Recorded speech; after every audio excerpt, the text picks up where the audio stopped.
السلام علیکم دوستو، امید کرتا ہوں کہ آپ سب خیریت سے ہوں گے۔ پیارے دوستو، آج کی اس ویڈیو میں حضرت ابراہیم علیہ السلام کی زندگی کا واقعہ شیئر کرنے جا رہے ہیں، تو لہٰذا آپ سے گزارش ہے کہ ویڈیو کو شروع سے لے کر آخر تک لازمی دیکھیے گا، اور اگر آپ نے ابھی تک ہمارے اس یوٹیوب چینل کو سبسکرائب نہیں کیا تو سبسکرائب کر لیں۔ تو آئیے چل کر ویڈیو کو شروع کرتے ہیں۔ حضرت ابراہیم علیہ السلام جو کہ اللہ کے برگزیدہ نبی اور پیغمبر ہیں، جن کو خلیل اللہ یعنی اللہ کا دوست بھی کہا جاتا ہے، تقریباً 4000 سال قبل عراق میں پیدا ہوئے۔ 3 بڑے مذاہب یہودیت، عیسائیت اور اسلام کے عظیم پیغمبروں میں سے ایک ہیں۔ یہودی اور عیسائی بھی حضرت ابراہیم علیہ السلام کو اپنا پیشوا مانتے ہیں۔ مذہب اسلام میں ان کو بڑی قدر کی نگاہ سے دیکھا جاتا ہے، چنانچہ قرآن کریم کی 14ویں سورۃ سورہ ابراہیم انہی سے موسوم ہے۔ اللہ تعالیٰ نے قرآن کریم میں متعدد جگہوں پر حضرت ابراہیم علیہ السلام کے احوال و اوصاف بیان فرمائے ہیں۔ اللہ تعالیٰ نے قرآن کریم میں انہیں امت اور ام الناس کے لقب سے پکارا ہے اور انہیں متعدد مرتبہ حنیف بھی کہا ہے۔ قرآن کریم میں انہیں مسلم بھی کہا گیا ہے۔ قرآن کریم میں بہت سارے ایسے انبیاء کرام علیہ السلام کا تذکرہ ہے جو حضرت ابراہیم علیہ السلام کی نسل میں سے ہیں۔ حضرت ابراہیم علیہ السلام کو بچپن سے ہی قلب سلیم عطا کیا گیا تھا، چنانچہ انہوں نے ابتدا ہی سے بت پرستی کی مخالفت کی ہے۔ اللہ تعالیٰ کی مخلوقات میں غور و فکر کے بعد انہیں یقین ہو گیا تھا کہ ساری کائنات کو پیدا کرنے والا ایک معبود حقیقی ہے جس کا کوئی شریک نہیں ہے، جیسا کہ فرمان الہی ہے، اور اس طرح ہم ابراہیم علیہ السلام کو آسمانوں اور زمین کی سلطنت کا نظارہ کراتے تھے، اور مقصد یہ تھا کہ وہ مکمل یقین کر رکھنے والوں میں شامل ہو جائیں۔ چنانچہ جب ان پر رات چھائی تو انہوں نے ایک ستارہ دیکھا، کہنے لگے یہ میرا رب ہے۔ پھر جب وہ ڈوب گیا تو انہوں نے کہا میں ڈوبنے والوں کو پسند نہیں کرتا۔ پھر جب انہوں نے چاند کو چمکتے دیکھا تو کہا یہ میرا رب ہے۔ لیکن جب وہ بھی ڈوب گیا تو کہنے لگے اگر میرا رب مجھے ہدایت نہ دے تو میں یقیناً گمراہ لوگوں میں شامل ہو جاؤں۔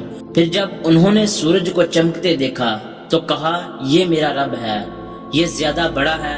پھر جب وہ بھی غروب ہوا تو انہوں نے کہا اے میری قوم، جن جن چیزوں کو تم اللہ کی خدائی میں شریک قرار دیتے ہو، میں ان سب چیزوں سے بیزار ہوں۔ میں نے تو پوری طرح یکسو ہو کر اپنا رخ اس ذات کی طرف کر لیا ہے جس نے آسمانوں اور زمین کو پیدا کیا ہے، اور میں شرک کرنے والوں میں سے نہیں ہوں۔ سورہ انعام۔ حضرت ابراہیم علیہ السلام نے مرنے کے بعد زندہ ہونے کی بابت جب سمجھنا چاہا تو اللہ تعالیٰ نے پرندوں کی مثال کے ذریعے ان کو یہ راز سمجھایا، جیسا کہ اللہ تعالیٰ نے سورہ بقرہ میں بیان فرمایا ہے۔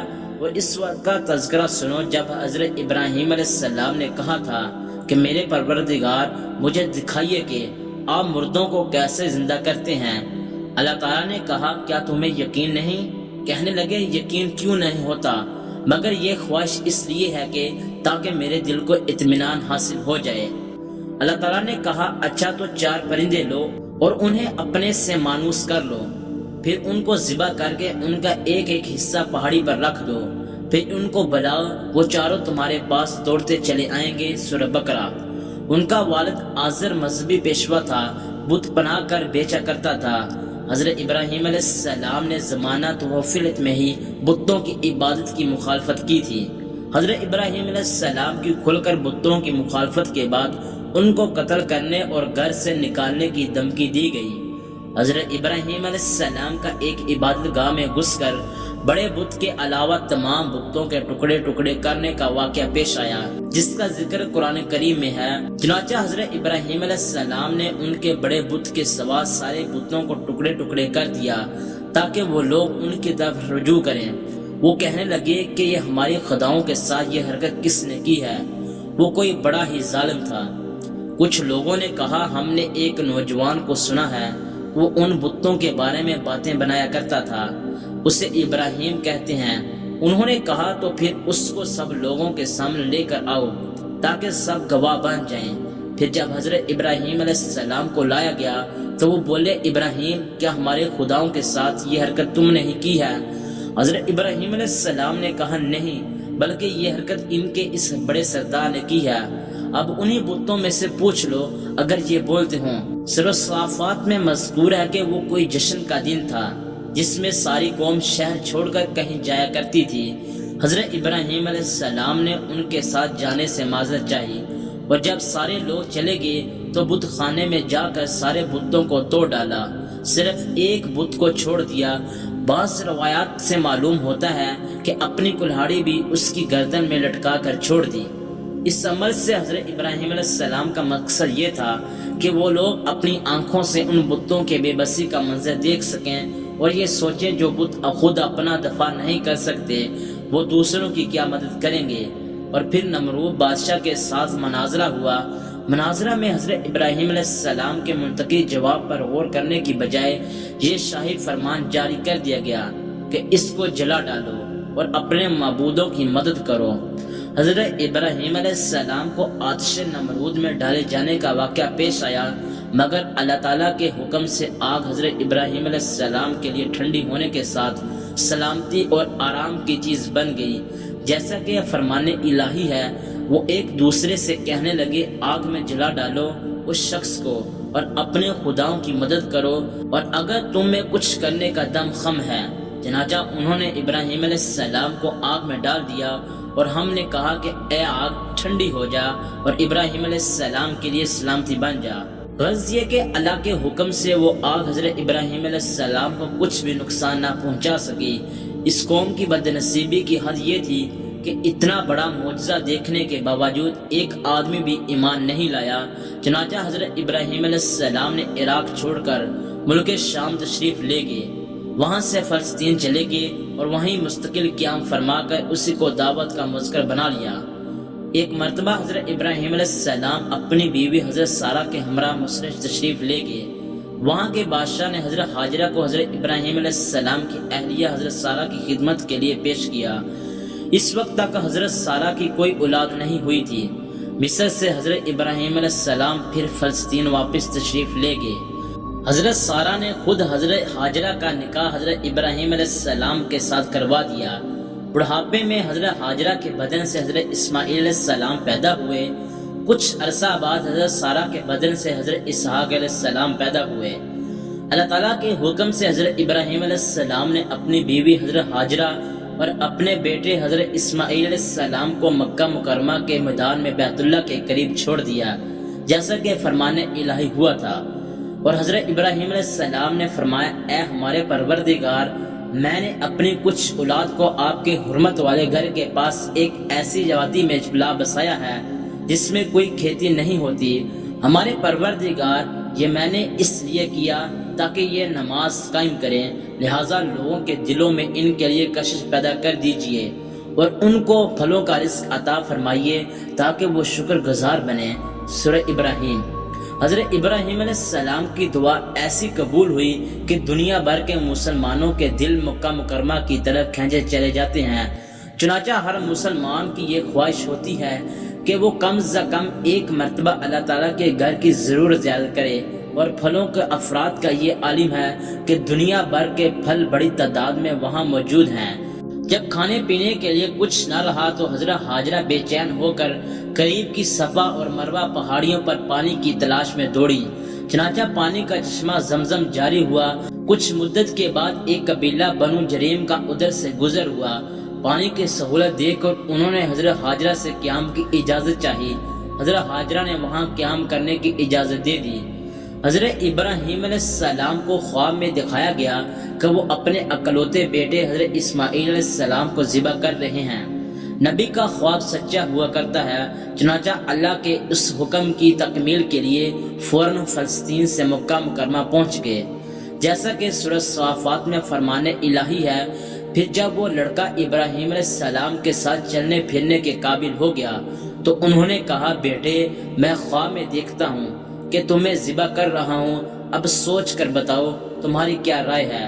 چنانچہ جب باپ نے بیٹے کو بتایا کہ اللہ تعالیٰ نے مجھے تمہیں ذبح کرنے کا حکم دیا ہے، تو فرما بردار بیٹے اسماعیل علیہ السلام کا جواب تھا، ابا جان، جو کچھ آپ کو حکم دیا جا رہا ہے اسے کر ڈالیے، انشاءاللہ آپ مجھے صبر کرنے والوں میں پائیں گے۔ سورہ صافات۔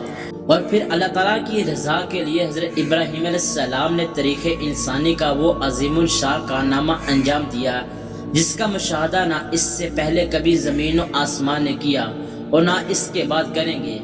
اپنے دل کے ٹکڑے کو منہ کے بل زمین پر لٹا دیا، چھری تیز کی، آنکھوں پر پٹی باندھی اور اس وقت تک پوری طاقت سے چھری اپنے بیٹے کے گلے پر چلاتے رہے جب تک اللہ تعالیٰ کی طرف سے یہ صدا نہ آ گئی، اے ابراہیم تو نے خواب سچ کر دکھایا، ہم نیک لوگوں کو ایسا ہی بدلہ دیتے ہیں۔ چنانچہ حضرت اسماعیل علیہ السلام کی جگہ جنت سے ایک مینڈا بیچ دیا گیا تھا جسے حضرت ابراہیم علیہ السلام نے ذبح کر دیا۔ اس واقعہ کے بعد سے اللہ تعالیٰ کی رضا کے لیے جانوروں کی قربانی کرنا خاص عبادات میں شامل ہو گیا۔ چنانچہ حضور اکرم صلی اللہ علیہ وسلم کی امت کے لیے بھی ہر سال قربانی نہ صرف مشروع کی گئی بلکہ اس کو اسلامی شعار بنایا گیا، اور حضرت ابراہیم علیہ السلام کی اتباع میں حضور اکرم صلی اللہ علیہ وسلم کی طریقہ پر جانوروں کی قربانی کا یہ سلسلہ کل قیامت تک جاری رہے گا انشاءاللہ۔ اس عظیم امتحان میں کامیابی کے بعد اللہ تعالیٰ نے حضرت ابراہیم علیہ السلام کو حکم دیا کہ دنیا میں میری عبادت کے لیے گھر تعمیر کرو۔ چنانچہ باپ بیٹے نے مل کر بیت اللہ شریف خانہ کعبہ کی تعمیر کی جیسا کہ فرمان الہی ہے، اور اس وقت کا تصور کرو جب ابراہیم علیہ السلام بیت اللہ کی بنیادیں اٹھا رہے تھے اور اسماعیل علیہ السلام بھی ان کے ساتھ شریک تھے، اور دونوں یہ کہتے جاتے تھے کہ اے ہمارے پروردگار ہم میں سے یہ خدمت قبول فرما لیجئے۔ بیت اللہ کی تعمیر سے فراغت کے بعد اللہ تعالیٰ نے حکم دیا کہ لوگوں میں حج کا اعلان کر دو۔ حضرت ابراہیم علیہ السلام نے حج کا اعلان کیا، چنانچہ اللہ تعالیٰ نے حضرت ابراہیم علیہ السلام کا اعلان نہ صرف اس وقت کے زندہ لوگوں تک پہنچا دیا بلکہ عالم ارواح میں تمام روحوں نے بھی یہ آواز سنی۔ جس شخص کی قسمت میں بیت اللہ کی زیارت لکھی تھی اس نے اس اعلان کا جواب میں لبیک کہا۔ فرمان الہی ہے اور لوگوں میں حج کا اعلان کرو کہ وہ تمہارے پاس پیدل آئیں اور دور دراز کے راستوں سے سفر کرنے والی اور ان اونٹنیوں پر سوار ہو کر آئیں جو لمبے سفر سے دبلی ہو گئی ہوں۔ دنیا کے کونے کونے سے لاکھوں زمین حج کا ترانہ یعنی لبیک پڑھتے ہوئے مکہ مکرمہ پہنچ کر حضور اکرم صلی اللہ علیہ وسلم کے بتائے ہوئے طریقے پر حج کی ادائیگی کر کے اپنا تعلق حضرت ابراہیم علیہ السلام اور حضرت اسماعیل علیہ السلام کی عظیم قربانیوں کے ساتھ جوڑتے ہیں۔ حج کو اس لیے عاشقانہ عبادت کہتے ہیں کیونکہ حاجی کے ہر عمل سے وارفتگی اور دیوانگی ٹپکتی ہے۔ حج اس لحاظ سے بڑی نمایاں عبادت ہے کہ یہ بیک وقت روحانی، مالی اور بدنی نیتوں پہلوؤں پر مشتمل ہے۔ یہ خصوصی کسی دوسرے عبادت کو حاصل نہیں ہے۔ اللہ پاک سے دعا ہے کہ اللہ پاک ہمیں بھی اس عبادت کو کرنے کی توفیق عطا فرمائے اور اس واقعہ پر عمل پیرا ہو کر دوسروں تک پہنچانے کی توفیق عطا فرمائے، آمین ثم آمین۔ جی تو پیارے معزز دوستو، یہ تھی میری آج کی ویڈیو کیسی لگی کمنٹ کر کے لازمی بتانا۔ اگر ویڈیو اچھی لگی ہو تو ویڈیو کو لائک کریں اور اپنے دوستوں کے ساتھ شیئر کریں۔ ملتے ہیں اگلی ویڈیو میں، تب تک کے لیے خدا حافظ۔